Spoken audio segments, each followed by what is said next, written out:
Hello class, this is me Dhanya. Today we are dealing with Biographia Literaria chapter 14 by Samuel Taylor Coleridge. Let us move on to our topic Biographia Literaria by Samuel Taylor Coleridge.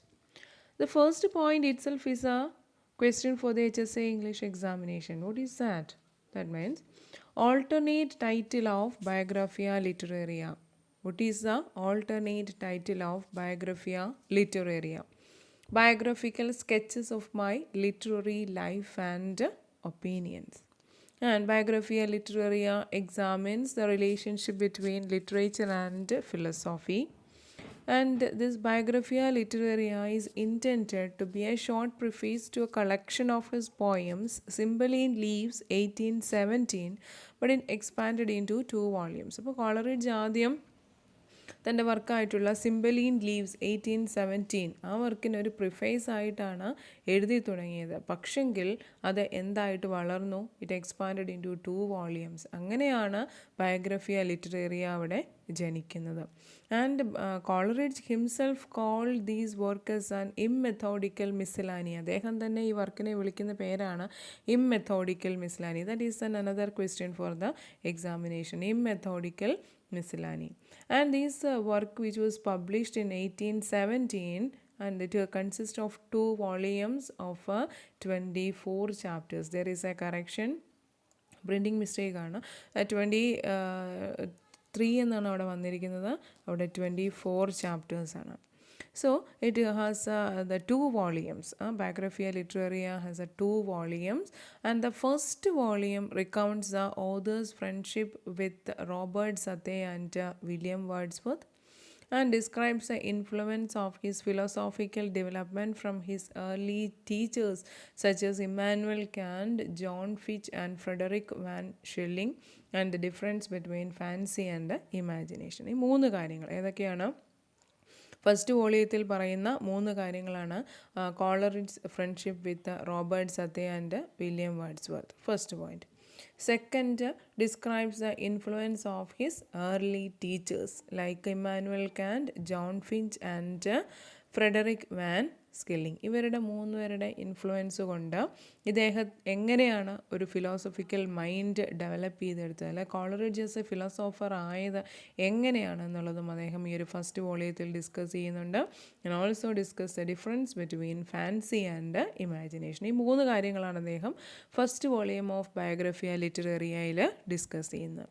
Then the second volume concentrates on the literary criticism and proposes theories about the creative process and the historical sources of the elements of poetry. അപ്പോൾ second വോളിയത്തിൽ simply പറയുകയാണെങ്കിൽ his theory of poetry, അതായത് എങ്ങനെ ഒരു നല്ല poetry ഉണ്ടാക്കാം, ഒരു creative process of the poetry and the historical sources in creating a poetry, അതിനെക്കുറിച്ചൊക്കെയാണ് സെക്കൻഡ് വോളിയത്തിൽ അദ്ദേഹം പറയുന്നത്. So, Biographia Literaria opens with a conversation with William Wordsworth.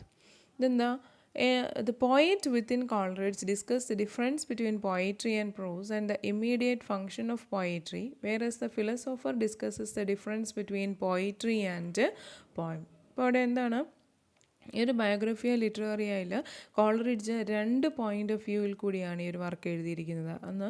ഒന്നെന്ന് പറയുന്നത് Coleridge as a poet, 2 Coleridge as a ഫിലോസോഫർ.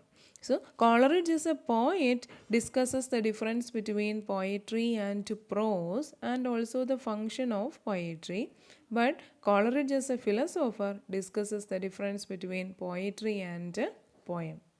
അതാണ് അവിടുത്തെ ഒരു difference പറയുന്നത്. അപ്പോൾ നമ്മളെ സംബന്ധിച്ച് പോയട്രി എന്ന് കേട്ടാലും പോയം എന്ന് കേട്ടാലും നമ്മൾക്ക് എന്താണ് അത് ഒന്നാണെന്നേ നമുക്ക് തോന്നുള്ളൂ. പക്ഷെങ്കിൽ Coleridge as a philosopher discusses the difference between poetry and the poem. In chapter 14, Coleridge discusses 4 main things: origin of lyrical ballad, his theory of poetry, and that he distinguishes the poem from poetry and he distinguishes prose from poetry. So first, origin of lyrical ballad. So chapter 14 begins with Coleridge's description on the origin of lyrical ballad. അപ്പോൾ lyrical ballad എന്ന് പറയുന്നത് that is a collaborative work of Coleridge and William Wordsworth. നമ്മൾ കഴിഞ്ഞ ക്ലാസ്സിൽ അതിനെക്കുറിച്ച് കണ്ടതാണ്. അപ്പോൾ ആ ഒരു ലിറിക്കൽ ബാലഡിൻ്റെ ഒറിജിനെ കുറിച്ച് പറഞ്ഞുകൊണ്ടാണ് അദ്ദേഹം ചാപ്റ്റർ 14 ഓപ്പൺ ചെയ്യുന്നത്. അപ്പോൾ അവിടെ അദ്ദേഹം പറയുന്നു, in lyrical ballad the idea was to create two set of poems, one giving importance to the supernatural and the imagination and the other to the nature. There was thus an imbalance in lyrical ballad is caused. അപ്പോൾ lyrical ബാലഡിൽ 2 set of poems എഴുതി ഉണ്ടാക്കുക എന്നുള്ളതായിരുന്നു ഇവരുടെ ഉദ്ദേശം. അപ്പോൾ ഒരു set of poems എന്ന് പറയുമ്പം അതിൽ സൂപ്പർ നാച്ചുറൽ എലിമെൻറ്റ്സും ഇമാജിനേഷനും ഒക്കെ യൂസ് ചെയ്തിട്ട് വരുന്ന 1 സെറ്റ് ഓഫ് പോയംസും, നേച്ചറിന് ഇമ്പോർട്ടൻസ് കൊടുത്തിട്ടുള്ള 2nd സെറ്റ് ഓഫ് പോയംസും, അങ്ങനെ ഒരു 2 സെറ്റ് ഓഫ് പോയംസ് ഉണ്ടാക്കുക, എഴുതുക എന്നുള്ളതായിരുന്നു ഇവരുടെ ആ ഒരു എയിം. അപ്പം super natural and imagination element use ചെയ്തിട്ടുള്ളത് കോളറിഡ്ജ് ആണ് എഴുതിയത്. നേച്ചർ പോയംസ് ആയിട്ടുള്ളത് ആരാണ് എഴുതിയത്? വില്യം വേർഡ്സ്വർത്ത് ആണ്. അങ്ങനെയാണ് ഈ ഒരു ലിറിക്കൽ ബാലഡ് അവിടെ ഒറിജിൻ ചെയ്യുന്നത്. There was thus an imbalance in lyrical ballad is caused. Coleridge does not completely agree with what Wordsworth said in his preface, so he wants to clarify on what points he agrees with and differ from William Wordsworth. അപ്പോൾ lyrical ballad പഠിച്ച സമയത്ത് നമ്മൾ പറഞ്ഞിരുന്നു അതിൻ്റെ first version കഴിഞ്ഞു. അതിൻ്റെ second എന്ന് പറയുന്നത് preface to lyrical ballad by William Wordsworth നമ്മൾ പറഞ്ഞു അല്ലേ. ലിറിക്കൽ ബാലഡിന് ഒരു പ്രിഫേസും കൂടെ ആഡ് ചെയ്ത് വില്യം വേർഡ്സ്വർത്ത് അതിൻ്റെ ഒരു സെക്കൻഡ് എഡീഷനായിട്ട് അദ്ദേഹം പുറത്തിറക്കിയിരുന്നു. അത് നമ്മൾ കഴിഞ്ഞ ക്ലാസ്സിൽ കണ്ടത് അല്ലേ. അപ്പോൾ ആ ഒരു പ്രിഫേസ് ടു ലിറിക്കൽ ബാലഡിനകത്ത് വില്യം വേർഡ്സ്വർത്ത് പോയട്രിയെക്കുറിച്ചും ഉള്ള തൻ്റെ അഭിപ്രായങ്ങൾ, താൻ ഉപയോഗിക്കുന്ന ലാംഗ്വേജിനെ കുറിച്ചൊക്കെ അദ്ദേഹം ഒരുപാട് കാര്യങ്ങൾ പറയുന്നുണ്ട്. അപ്പം വില്യം വേർഡ്സ്വർത്ത് പ്രിഫേസിൽ പറഞ്ഞ എല്ലാ കാര്യങ്ങളോടും യോജിച്ചു പോകാൻ ആർക്ക് സാധിക്കുന്നില്ല? കോളറിഡ്ജിന് സാധിക്കുന്നില്ല. അപ്പോൾ Coleridge want to clarify on what points he agrees with and disagrees with William Wordsworth അല്ലേ. വില്യം വേർഡ്സ്വർത്തിനോട് താൻ ഫോറായിട്ട് നിൽക്കുന്നതും എഗെയിൻസ്റ്റ് ആയിട്ട് നിൽക്കുന്നതും ഏതൊക്കെ പോയിൻറ്റ്സിലാണെന്ന് ക്ലാരിഫൈ ചെയ്യാൻ ആര് തീരുമാനിക്കുകയാണ്? കോളറിഡ്ജ് തീരുമാനിക്കുന്നു. അങ്ങനെയാണ് അദ്ദേഹം ബയോഗ്രഫിയ ലിറ്ററേറിയയിൽ ഇതിനെക്കുറിച്ച് പരാമർശിക്കുന്നത്. Criticism on William Wordsworth preface on following points. അപ്പം വില്യം വേർഡ്സ്വർത്തിൻ്റെ പറഞ്ഞ ഒരു 3 പോയിൻറ്റ്സിലാണ് അദ്ദേഹം കംപ്ലീറ്റ്ലി ഇദ്ദേഹത്തിനോട് എഗെയിൻസ്റ്റ് ആയിട്ട് നിൽക്കുന്നത് നമുക്ക് മനസ്സിലാക്കാം. അപ്പോൾ അതിൽ ഫസ്റ്റ് പോയിൻ്റാണ് choice of rustic life. Second, language of rustic and humble people can be associated with the best aspects of nature. The third is a poetic diction, selection of the real language of man. First, choice of rustic life. William Wordsworth used the rustic life as a theme for the poetry അല്ലേ. ഒരു നല്ല poetry വേണമെങ്കിൽ അതിൻ്റെ theme എന്താണ്? Rustic life ആയിരിക്കണം, സാധാരണ ആൾക്കാരുടെ ജീവിതമായിരിക്കണം എന്നുള്ള ചിന്താഗതിയായിരുന്നു ആർക്കുള്ളത്? William Wordsworth. അപ്പം ഫസ്റ്റ് ക്രിറ്റിസിസം കോളറിഡ്ജിൻ്റെ ഭാഗത്തു നിന്ന് വന്നത് വില്യം വേർഡ്സ്വർത്തിൻ്റെ ഈ ഒരു സ്റ്റേറ്റ്മെൻറ്റിനോടായിരുന്നു. അപ്പം വേർഡ്സ്വർത്ത് ഇങ്ങനെ പറയുന്നു. അപ്പോൾ കോളറിഡ്ജ് പറയുന്നത് എന്താണ്?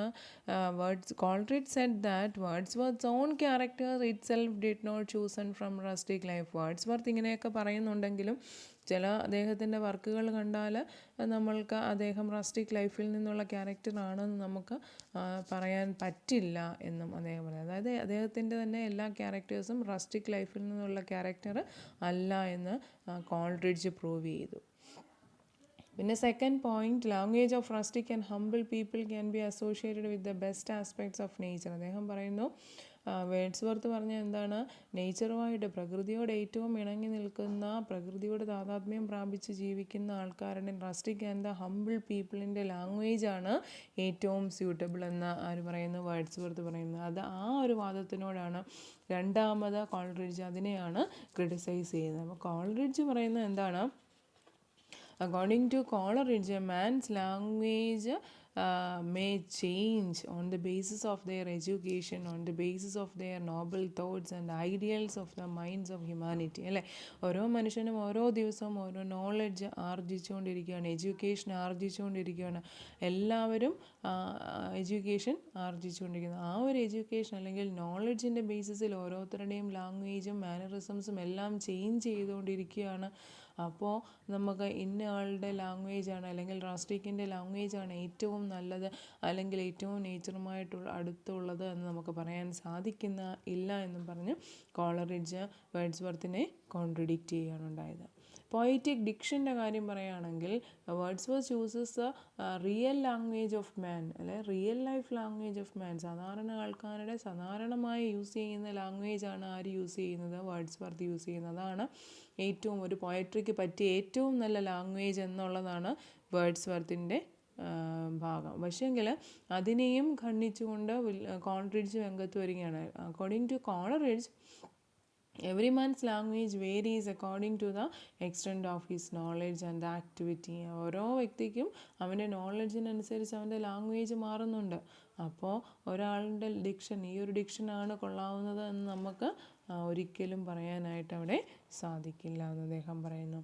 Then what is essentially is true education, not the presence of nature. He proves that William Wordsworth himself do not follow his theory. അങ്ങനെ ഈ ഒരു കോളറിഡ്ജ് ഒരിക്കലും ഇദ്ദേഹത്തിൻ്റെ വേർഡ്സ്വർത്തിൻ്റെ ഈ ഒരു തിയറിയുമായിട്ട് അവിടെ അക്സെപ്റ്റ് ചെയ്യുന്നില്ല. Wordsworth uses A selection of language of rustic, and when this selection is removed, Wordsworth the theory does not work. Coleridge does not accept that there is anything special in the speech of those people who live in the close proximity to nature. ഈ Wordsworth പറയുന്നത് പോലെ Coleridge ഒരിക്കലും അംഗീകരിക്കുന്നില്ല. അതായത് പ്രകൃതിയോട് ഇണങ്ങി ജീവിക്കുന്ന ആൾക്കാരുടെ ലാംഗ്വേജിന് എന്തെങ്കിലും സ്പെഷ്യാലിറ്റി ഉണ്ടെന്ന് ഒരിക്കലും കോളറിഡ്ജിന് തോന്നിയിട്ടില്ല. According to Coleridge, true education is essential. ഏറ്റവും എസെൻഷ്യൽ ആയിട്ടുള്ളത് എന്താണ്? ട്രൂ എഡ്യൂക്കേഷൻ ആണ്, not the presence of nature. നേച്ചറിൻ്റെ പ്രസൻസ് അല്ല ഏറ്റവും ഇമ്പോർട്ടൻ്റ് എന്ന് ആര് പറയുന്നു? കോളറിഡ്ജ് പറയുന്നു. And Wordsworth himself did not follow his theory. And Coleridge proved that Wordsworth himself did not follow his theory. അദ്ദേഹം പറഞ്ഞ തിയറി അദ്ദേഹം പോലും ഫോളോ ചെയ്തില്ല എന്ന് കോളറിഡ്ജ് പ്രൂവ് ചെയ്യുകയും ചെയ്യുന്നു.